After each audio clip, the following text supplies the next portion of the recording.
আর এই অর্থমন্ত্রী চট্টগ্রামের সাগরের পারের অর্থমন্ত্রী, মনটা বড়, সাগর যেমন বড়, বাজেটও বড়। এটা আমাদের সবাই মিলে চালাইয়া নিতে হবে। আপনাদের যা যা দাবি আছে বলেন। আমাদের অর্থমন্ত্রী বাজেট যেহেতু মোটা বানাইছে, এই বস্তার ভিতরে আপনাদের দাবি দেওয়া পূরণ করে ভরতে পারবে ইনশাআল্লাহ, কোনো চিন্তা করবেন না। বিরোধী দলে বসে থেকে খালি বিরোধিতার জন্য বিরোধিতা করেন না। গাড়ি চালাইতে লাইসেন্স লাগে, মোটরসাইকেল চালাইতে লাইসেন্স লাগে, দোকান চালাইতেও লাইসেন্স লাগে, এখন শুনি মদ খাইতে বলে লাইসেন্স লাগে। মাননীয় স্পিকার, এইটা কোন দেশের আইন আমি জানি না। মাননীয় স্পিকার, বাজেট আলোচনা করতে করতে আমরা ব্যক্তিগত আক্রোশে চলে গেছি। আমি ধন্যবাদ জানাই মাননীয় অর্থমন্ত্রীকে। 17 বছর স্বৈর শাসকের অবসানের পর অন্তর্বর্তীকালীন সরকার এই 18 মাসও লুটতরাজ করছে। তারপরে আবার ইরানের যুদ্ধ, এর ভিতরে যে উনি বাজেট দিতে পারছে, এই 20 কোটি মানুষের পক্ষ থেকে ওনাকে ধন্যবাদ জানাই। বাজেট মোটা না চিকন, এটা বাংলাদেশের মানুষ সবাই অবলোকন করছে। আমি ছোটবেলার থেকে দেখতেছি, বিগত 17 বছর দেখছি, বাজেট যেদিন হয়েছে হওয়ার সাথে সাথে রাস্তায় মিছিল, মানি না, মানবো না, এই বাজেট মানি না। এবারই প্রথম দেখলাম কোন মিছিল রাস্তায় নাই। কারণ এই বাজেট মধ্যবিত্তর বাজেট, এই বাজেট মেহনতি মানুষের বাজেট। এই বাজেটে মানুষের স্বাস্থ্য খাতের বিভিন্ন অংশের দাম কমাইছে, শুধু একটা আইটেমের দাম বাড়াইছে, যেটা হলো মদের দাম। যদি এটা যদি কোনো ব্যাঘাত হয় তাহলে আমার বলার কিছু নাই। হার্টের রিং, ব্যান্ডিজ, আপনার কিডনি রোগীর সমস্ত খাতের বাজেটের দাম কমানো হয়েছে। আমরা মধ্যবিত্ত লোক, আমরা একটা জিনিস চাই, চাল ডাল তেলের দাম কমাইতে হবে, কমাইতে হবে, সারা জীবন স্লোগান দিছি। যদি এইটা ঠিক থাকে বাংলাদেশের মানুষ ঠিক থাকবে। আর কোনটার দাম বাড়লো এটা দেখার বিষয় না। এ দেশের মানুষ দুবেলা খেতে চায়, এটার দাম যদি ঠিক মতন আমাদের অর্থমন্ত্রী রাখতে পারে, এটা আমাদের সবচেয়ে বড় পাওয়া। আর এই অর্থমন্ত্রী চট্টগ্রামের সাগরের পারের অর্থমন্ত্রী, মনটা বড়, সাগর যেমন বড়, বাজেটও বড়। এটা আমাদের সবাই মিলে চালাইয়া নিতে হবে। এইটা কিভাবে বাস্তবায়ন করতে হবে আসেন এই ব্যবস্থা করি। বিরোধী দলে বসে থেকে খালি বিরোধিতার জন্য বিরোধিতা করেন না।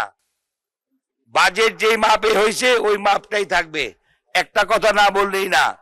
একজন লোক খালি সারাদিন বলতো আমি যা বলি তার সাথে তাল মেরা খালি হু করবি, আর যদি মানুষ না মানে তাহলে কাজ দিস।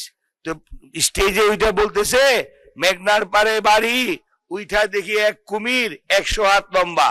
তো 100 হাত লম্বা তো মাননীয় স্পিকার কুমির হয় না। তো পাশের লোক বলছে তো উনি বুঝছে এটা পাবলিক খাবে না। তখন বলছে একটু আগে বাড়ে গিয়ে দেখে 80 হাত, তারপরে বলে তখনও বুঝছে এটা মানে না। আমি ভয় পাইয়া বাসায় গিয়ে ফিতাই না এক ধরে মাপলাম 70 হাত, তারপরেও কাশি দিছে কয় এখন মাইপা ফেলাইছি, আর কমানো যাবে না। তো আমাদের অর্থমন্ত্রী যে বাজেট করেছেন এটা নিয়ে আমাদের থাকতে হবে, কমানোর কোনো উপায় নাই। আসেন সবাই মিলে বাজেটকে আমরা স্বাগত জানাই এবং এই বাজেট যাতে বাস্তবায়ন করা যায় তার দিকে লক্ষ্য রাখি। মাননীয় স্পিকার, সব জায়গায় বিরোধিতা করা ঠিক না।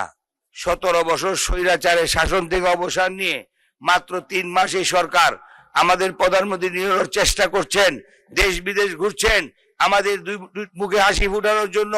কি করে আমরা এই দেশটাকে আগামীতে আগে নিয়ে যাব। সাদাকে সাদা বলেন, কালোকে কালো বলেন, বিরোধিতার জন্য বিরোধিতা করেন না। এই বাজেট অত্যন্ত সুন্দর বাজেট। আমি গত 3 বছরের বাজেট দেখেছি, এর থেকে সুন্দর বাজেট আর হতে পারে না। এই বাজেটকে বাস্তবায়ন করার জন্য, এই বাজেট প্রদান করার জন্য আমি অর্থমন্ত্রীকে ধন্যবাদ জানাই, আমি মাননীয় প্রধানমন্ত্রীকে ধন্যবাদ জানাই।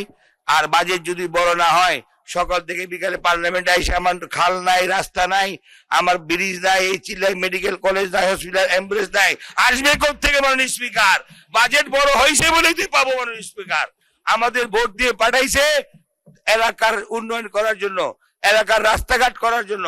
বাজেট বড় হয়েছে বলে মাশাআল্লাহ ইনশাআল্লাহ আগামীতে আমরা রাস্তাঘাটও পাবো, খালও সংস্কার হবো, স্কুল কলেজে পাবো। মাননীয় স্পিকার, অতএব আমি বিরোধী দলকে আবেদন করব, আপনাদের যা যা দাবি আছে বলেন।